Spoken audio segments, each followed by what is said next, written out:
I took the IELTS test twice. The first one happened in 2021. I got privately tutored, but I didn't understand nearly anything, especially regarding writing and speaking skills. And that's why I got only 7.0 overall band score. However, recently, I did it by myself with 7.5 in several months of self-study.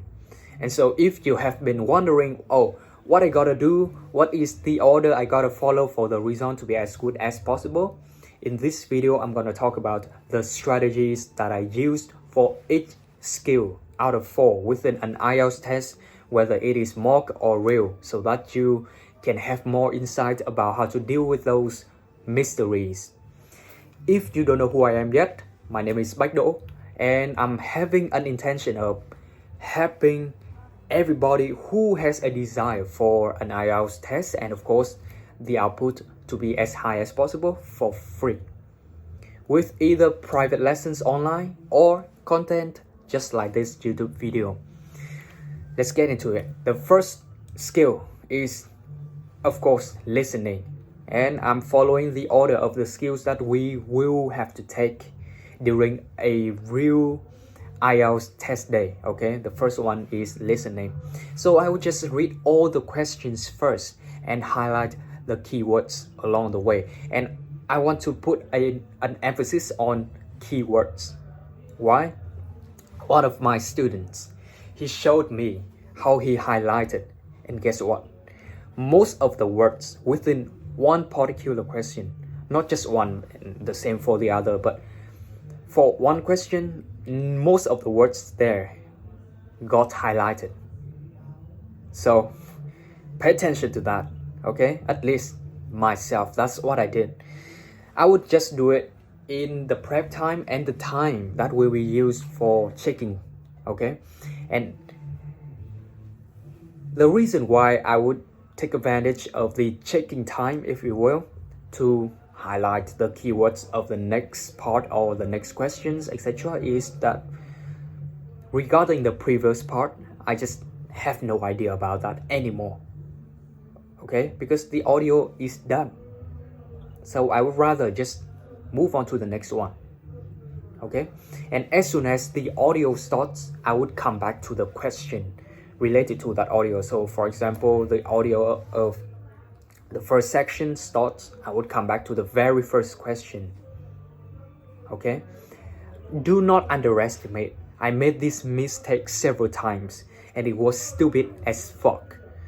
Basically, what I did is that the audio started, okay? And I was still on the following section, highlighting all the keywords, thinking that, I'm doing this really well, and guess what? I missed the very first few information. I was a dumbass, okay? So do not make the same mistake. And while the audio is playing, I would read through the first few questions and their options to know what it's gonna be about. And I would just pay attention to those small details in the tape. Other than that, maybe I'll just throw them away, or, very little attention, to not waste the effort, the energy, okay?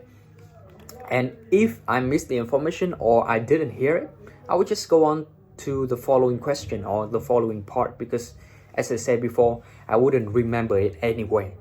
So I would just not fancy wasting time basically for nothing, and then miss the opportunity to highlight in advance for the next part, okay? And in the end, I would try to recall and use my common knowledge. So there is one particular example for this, and it just happened very rarely, but it does happen. In part 4 of a test, and I used Cambridge, of course, it was talking about rain, soil, etc. in the very end, and I missed the information. However, I tried to calm myself down, and I would just, okay, soil, rain. So what would the rain do to the soil? It must be related to acid. Yeah, I remember something relevant to acid or acidity, whatever. And in the end, I got it right. Okay? So calm down. If you missed, move on to the next one. It doesn't fucking matter because you wouldn't remember the first one anyway.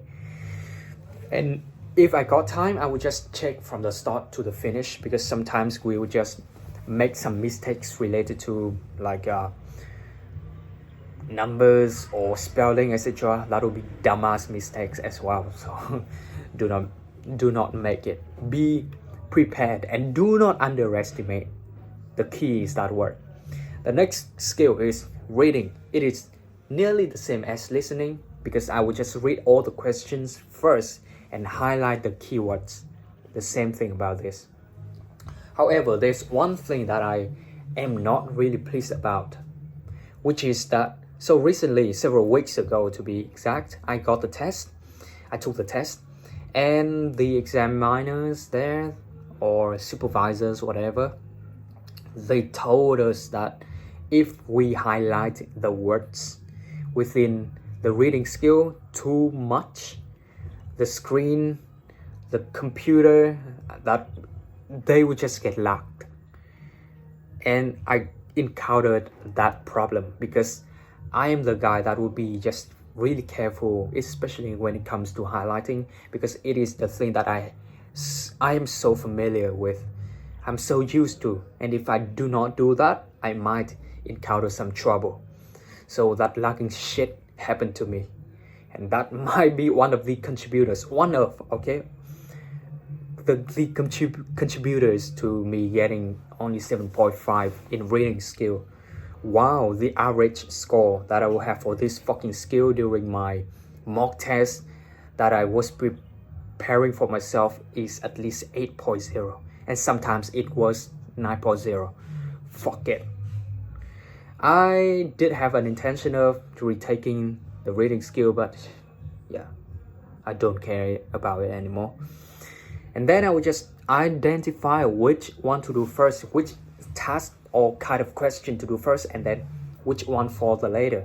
To me, there's only one for the later, which is matching headings or something like that. You know, just the type of question asking us to match the passage A with the information in that passage, etc. I do not remember the exact requirements or the demands of that type of question. So if you cannot understand what I mean by talking about that shit, just skip this, because it doesn't matter. You have to finish all the work in the end anyway, right? So maybe skip this. I would then read through the keywords in the first few questions to grasp where I need to stop within the text for more attention while reading it.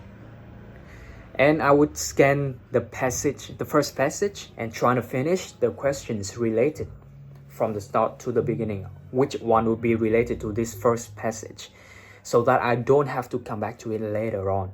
And I would repeat that procedure over and over again. Okay? And one tip that I wish I knew earlier, which is about the names. So that might ask you to match the people who said this, or whom this idea belongs to, etc. I would either highlight the names within the text with different colors, or just take note, just jot down the specific positions, which passage that name appears, for later reflection if needed. Because if I have finished with that exercise and I have no problem with that, I don't care. But to be careful, just pay attention to that. Be cautious. Do not underestimate again. And the third skill is writing. The first task to do is task 2. Okay, not task 1, task 2. And again, one of my students made this fucking silly mistake, which is to take task 1 first, and that's why he didn't get to finish every single of those tasks. Crazy. Why? So I can say the biggest reason for this is that, you know, when you spend the first few minutes of your time on task 1,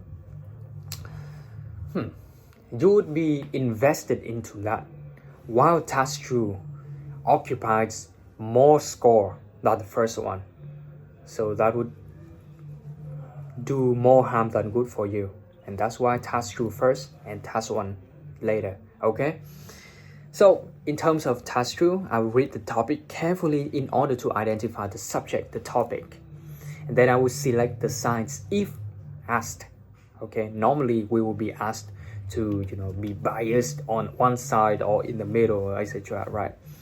And I will make an outline for the body paragraphs. This is so important. Many students of mine didn't do it first, but after that, when they outlined it, when they try to make an outline for the things that they are going to write about, they would feel much more, stress-free, because they know what they are going to talk about and they will just focus on that writing. Don't have to focus on brainstorming or generating ideas anymore. So outlining especially for body paragraphs has been a game changer for me, rather than just start to write right away immediately after reading the topic, which is kind of dumb for me. And one tip, if I do not know what to talk about, I would ask myself several questions like, what is the common idea? What is the most common idea that most people will give if they get asked about this? And what ideas would be the easiest for me to discuss, to bring some supporting ideas for that? That's it. So that is the tip. Be very simple. Okay, do not waste time thinking of ideas which are really fancy, because there are no marking criteria for fancy ideas. Okay, be simple. And if the examiners do not understand what you mean there, they wouldn't even give you some scores for that. So yeah, obviously this is the communication test, not the idea or learning by heart test. Remember that. And then I will just write the whole, not for the whole, but write everything for the task. Okay, very simple. 4 paragraphs for task 2. The first one is introduction. Basically, I would paraphrase the topic, and then I would answer the question plus 2 ideas of mine, whether they would totally support the idea of the question, or there will be one for the thing that I do not support and the other one for the thing that I support. That's it. So that moving on to the next paragraph, main one, I would bring in the idea, the first idea. Okay, often the one that I do not support, with the topic sentence first in order to present the idea, and then I would explain that and give the examples. Remember, it shouldn't be personal examples and false data as well. One tip for this is to just transform personal examples into general. So maybe for me, I am a dual degree student, so the life has been so difficult for me. I would just say that in a general manner is that dual degree students would find it difficult to live. Something like that, okay? Generalize. The next paragraph, main body paragraph 2, will be the same, the other idea, of course. And the last paragraph is conclusion, just paraphrasing the introduction with the topic, answering the question, and the 2 ideas. State our position clearly so that the examiner can see that, oh, this guy or this girl has this idea so clearly, and that's it. And use the vocabulary as convenient as possible. What I mean by that is, if you are not sure, or if I am not sure about something, the vocabulary, these fucking new words, or these fucking fancy grammars, I will just not use it. On the other side, the easy ones would help us with cohesion criteria, okay? And imagine as if I was talking to a child or even an alien, so that I would be forced to explain fully and I would have more ideas to talk about within the text or within the writing skill, and even for the speaking one later on. And if I got time, of course, just check, especially when it comes to spelling mistakes and the word replacements for a more advanced version. Okay, at that time you can have the chance to do that. Other than that, just try to finish the task. Do not lose the score shamefully for the criteria that you didn't respond the task fully. Yeah, it is a dumbass mistake to make. And then we would get to task 1. And the same tactic for task 2 is to read the topic carefully in order to identify the subject, the topic. And then I would have an outline for the overall paragraph. So I would just pay attention to which is the peak, which is the bottom. Basically, just think of the things that come up to your mind right away as soon as you look at the charts or the graphs or the diagrams in general. What is the peak? What is the bottom? Is that natural or man-made? The same or opposite trends, etc. And 2 body paragraphs. I would figure out how to chunk them into 2 body paragraphs. And then, of course, write for the whole task. Paragraph 1, introduction, paraphrase the topic. Paragraph 2, overall. Use the word overall and comma, and that's it. Do not think of other fancy words. And summarize the main features. For example, overall, comma, it is evident that ... and then another noticeable feature is that ... And remember to not include any data, no data here, because this is the overall paragraph. Moving on to the next one, the 3rd paragraph, which is main body paragraph 1. Idea 1, the first chunk. Yeah, and that's it. Remember to compare, because the task asks us to do that. Compare the significant features, right? So remember to do it. Maybe you can do it like this is twice as much as the previous one. Many things to do. Play around with the numbers, with the size, with the comparable relative. I do not really remember the exact words for that. Even though I got 7.5, which is not really impressive at all, I try to get it more. So bear with me. I will be there with you. Paragraph 4, main body paragraph 2, the rest of the chunk. And if got time, again, just check it. Now, the very last skill of an IELTS test, speaking. One simple tip. Try to speak as much as possible. That's fucking it. And use the same, structure. Okay, so I forgot to bring in the structure for the writing skill, basically for task 2. As I said before, 4 paragraphs. Yeah, you can figure out from the thing that I mentioned before. Introduction, main body 1, main body 2, and then conclusion. Explain, main body would have topic sentence, explain, and then example. Okay? The same for speaking. Topic sentence, answer directly the question. Okay, do not just beat around the bush. Answer directly the question for the task response criteria, and then explain, and then give example. And there are some frameworks that I got from Chris Bell, who is, I would say, the owner, or basically the guy in IELTS Advantage. You should check them out. So he sent me an email, not directly of course, from the company of his, with several frameworks like Pell. Fuck it, I just do not really remember about them anymore. Yeah, it's just the same thing for writing. Topic sentence, explain, example. And you can talk about other stuff like stories, the solution, the STAR one, the STAR framework, really popular, like situation, task, action, and result. And maybe some solution for the future, okay? And for the writing skill, again, fuck, I just forgot so many things.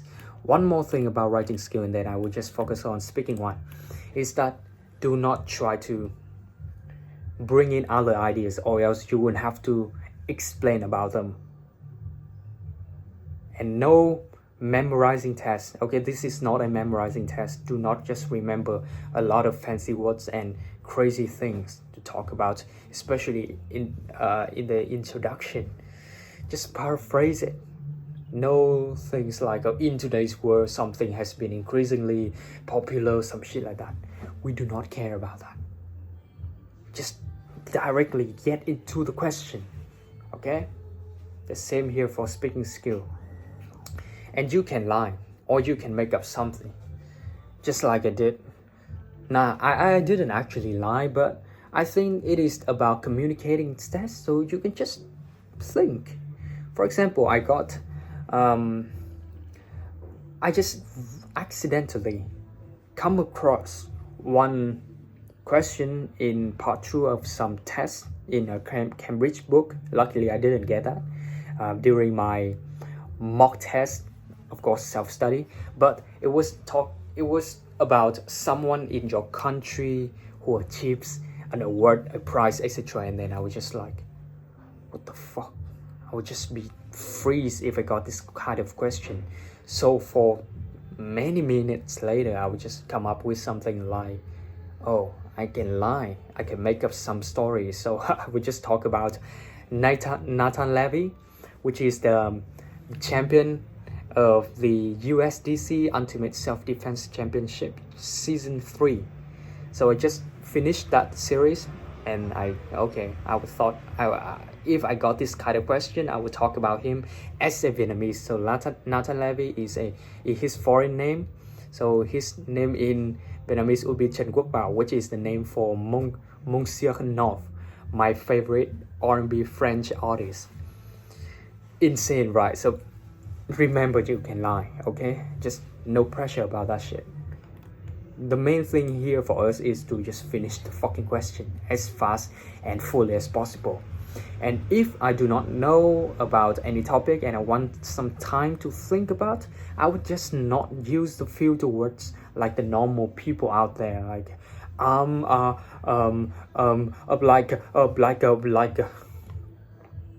no. Instead of that shit, that bullshit, I would buy more time with first one, sayings such as, oh, that's really interesting, I haven't really thought about it before, or silence. Just be quiet a little bit so that your brain would have some time and some energy to think of the ideas. And the same tip as mentioned before in writing skill is, what is the idea easiest for me to support, and use the vocabulary as convenient as possible. If not sure, just do not use, because there are some criteria for them to mark us based on those improper use of the words or grammars. The easier ones would help us with fluency and cohesion, because we can become more confident using those words. We're so familiar with that, right? And the examiner will also understand what we mean, because if not, we would be in trouble. Imagine as if you're talking to a child or an alien. Again, just explain fully about that so that they can understand. And you won't be forced to just talk about a lot of stuff, which is a good thing, right? Lastly, imagine this is the conversation between friends, among friends. How English speakers normally communicate with each other. And I realized that I have got more expressions recently, like about the tones, about the facial expressions, etc., and my body language, like I'm doing right now. Okay? So those are the strategies for each of the skill within an IELTS test that I personally use for myself, and hopefully you have got some insight as promised at the beginning of this video. So that's it, bro. Goodbye.